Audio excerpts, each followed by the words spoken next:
प्रेमाला मोजमाप नसतं असं आपण म्हणतो, पण मानसशास्त्र सांगतं की प्रेम अमर्याद असलं तरी स्वतःला हरवून टाकणारं नसावं.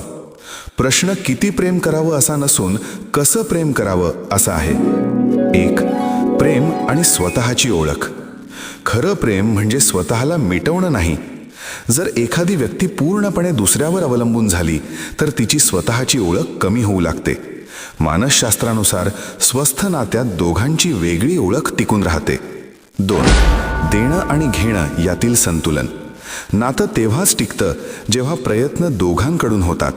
जर एकच व्यक्ती सतत समजून घेत असेल, माफ करत असेल, जुळवून घेत असेल तर आतून असंतुलन तयार होतं. जास्त प्रेम म्हणजे जास्त सहन करणे असा अर्थ नसतो. 3.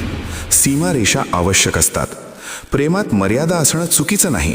स्वतःचा सन्मान, वेळ, मानसिक आरोग्य यांची काळजी घेणं हेही प्रेमाचाच भाग आहे.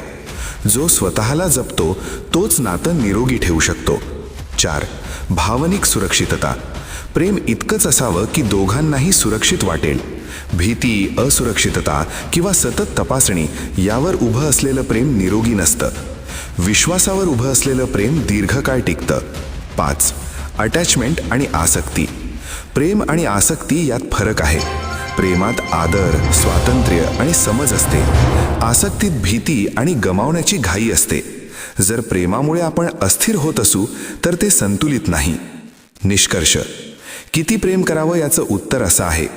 इतकं प्रेम करा की समोरच्याला आपलेपणा वाटेल, पण इतकं नाही की तुम्ही स्वतःलाच हरवाल.